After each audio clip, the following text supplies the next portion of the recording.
So, what is your name? My name is Omar Mitchell, but I go by Chilio, which is a nickname that I got back when I was in college in Virginia, which ultimately became the name of my clothing brand and cultural movement here. Alright. How long have you been doing what you've been doing with your career?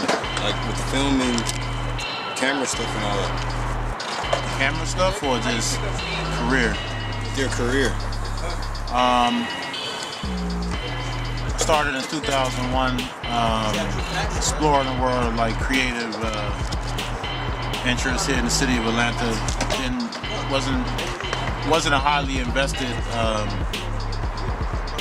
interest for the city, I would say, at the time when I started, like 2001. Today, people are a little bit more interested in like the creative worlds and all that. But I started back in like 2001.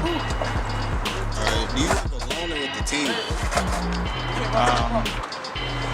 That's a good question. I primarily,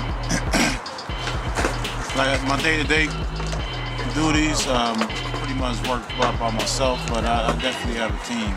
I like to call it an invisible army. Yeah, it's the people who I can call on to help me out when I need it, but I try not to ask people for help unless I can pay them.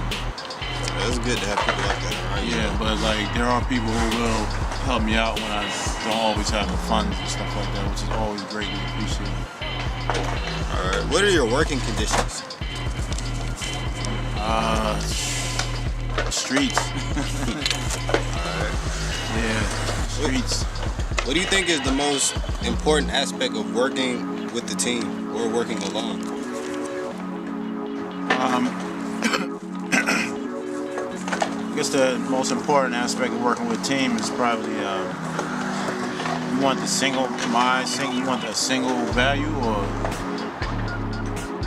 you want several, like work. I don't think it's one answer to that. It can be a lot of different things. Yeah, I mean, but working with a team, is like it's very difficult because you deal with like a bunch of egos. Everybody have different goals, different outlooks, different perspectives, different opinions. So I think the single most important thing is probably everybody agrees to whatever the plan is. One basic idea. Yeah, the plan kind of like keeps people structured and keep you on task and focused so that everyone's on the same page. Yeah, so those people don't stray off and deviate from the plan. Yeah, so it's like, and then of course you tailor the plan as you make mistakes and certain failures and stuff like that. And working by yourself is like very difficult because there's strength in numbers, and when you have to do everything, when you have to wear multiple hats, it gets very frustrating. But there is a sense of freedom in that where you don't have to really report to anybody. I like the freedom. Yeah, but if you're doing anything substantial, you definitely have to learn some team building skills, for sure. Alright. Does it like your career, does it put a strain on your family life? Does it? Yes. Right. Because family, they often, it's like, if they don't see the immediate cash, like the way society has people programmed, it's like, especially this generation. Yeah, it's like society programmed people to feel like, it's like get rich quick scheme, and like everybody's just on deck, everybody's just, I don't know, as soon as you start something, you're just automatically rich and all that, but it doesn't work like that. So then it's like, just the whole idea of being an entrepreneur, like most people can't even handle that kind of stress. People want comfortability, so some people like working for other people. But like when it comes to family, it's just like it's better to separate business from family matters. Unless that family member is trying to get into business. Yeah, trying to get into business and entrepreneurially inclined and willing to take the risk and the risk and struggle of working for yourself. I would suggest to keep family out of the business. Yeah. All right. Is this job everything you expected? Is there anything you didn't expect coming from it? There were several times where,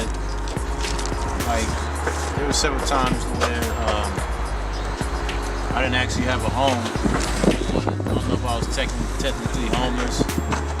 Like, I wasn't sleeping on a bench or whatever, but, you know, it was like going from, you know, like a comfortable home and all that to like sleeping in your office or renting out a room. Or, Just the you know, it's like very, very uncomfortable. You know, it's very uncomfortable to be in that kind of situation. You know, I did not expect that. But one thing, I definitely learned how to adapt and make a change. You know. Yeah, it helped. Yeah. So when it comes to business, when it comes to starting your own business, you better be ready to make some sacrifices. Yeah, for That's the only thing I can say, unless you have an investor that's like 100%. Yeah, 100%. Willing to like take the risk or whatever. But when you're doing it yourself, you better be ready to make some sacrifices. All right. What do you think could be a potential drawback from, like, of having this position? The position that I'm in, Yeah. Do you fame. feel like fame? Yeah, fame. It's like when you're famous, you're always scrutinized, and people like vicariously in your world and stuff like that. Like most people who fantasize about fame, they're really not ready for fame. Yeah, I don't know none of that. So it's like, not saying that I'm famous, but I'm locally famous, and People know you and you don't people know know me, right? I don't know them. So that like, luckily it's in love, you know. Yeah. Luckily people greet me No with negativity. love. Yeah, it's not a lot of negativity. Sometimes there is, Yeah, but then you have more love than negativity. right? To balance it out or whatever. But like, you never want to be in a position where you're like, I don't know, very wealthy, but you can't like even go to CVS or Yeah, that's what I don't Publix want to or Kroger's, the mall. Like you go to the mall and they have to shut the whole mall down. Exactly. Just because you want to go shopping.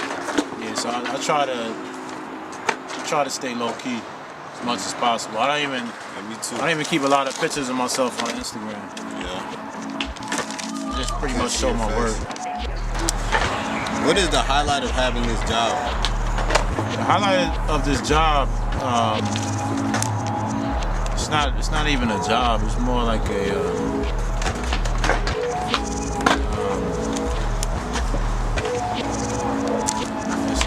it's more of building a foundation. But the highlight of this job is leaving a legacy, of course. You know, like a situation that when you can leave an imprint on this world, and you know you'll never be forgotten and stuff like that. You can leave resources available to your kids and stuff like that, and you just added like a positive contribution to the world, the way people think, the way people progress, the way people view culture, and so on and so forth. That list can go on and on and on. But yeah, but the exchange for all the struggle is definitely leaving an imprint and legacy. Alright. Do you see yourself retiring from this position? If so, at what age? I don't ever see myself retiring because once you achieve one goal, you're gonna want to do another. You're gonna want to do something else. It never stops. You know, it's like I look at guys like Warren Buffett. Like these guys Keep going. they keep going. They're in their 80s and stuff like that, and they're always welcoming new challenges. NASA needs money. You know, they're always exploring, and I don't think there's ever a situation where it's like you're fully comfortable in life. I don't know. It's like people who don't know, like it's like There's always something more. it's always something more. Like people who just want like to get rich just so they don't have to do nothing else is like that's to me that's just false. Boring. You're always gonna want to do something, some new challenge. Alright. What advice would you give to someone trying to pursue this career?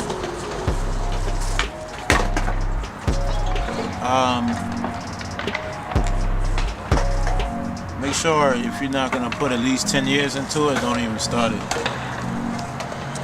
Like don't set a timeline of like a year, 2 years, 3 years, 4 years, 5 years. The lifestyle. You can't see yourself like rapping, you know, professionally skating, professional artist, professional videographer, professional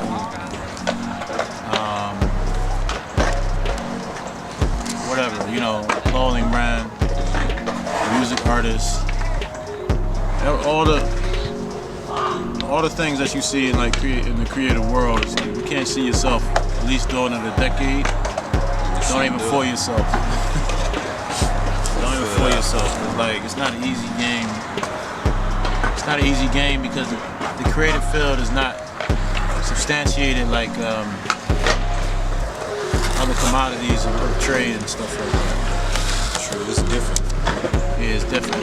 It's getting more credit now because people realizing what it is. Yeah, they realize how it affects and it makes people happier and stuff like that. But still not like a lot of huge resources compared to like nuclear energy, oil, advertising. Automotive, the right brain side of stuff. Right. More creative. Exactly. Alright. When you were a kid, did you see yourself in this career field? If not, what career field were you interested in? What age? Around 12.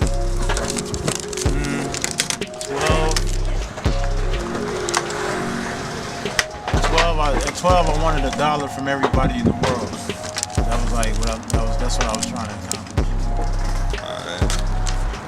Do you recommend college for this career path? Nah. Alright, I don't see college as like something you actually need.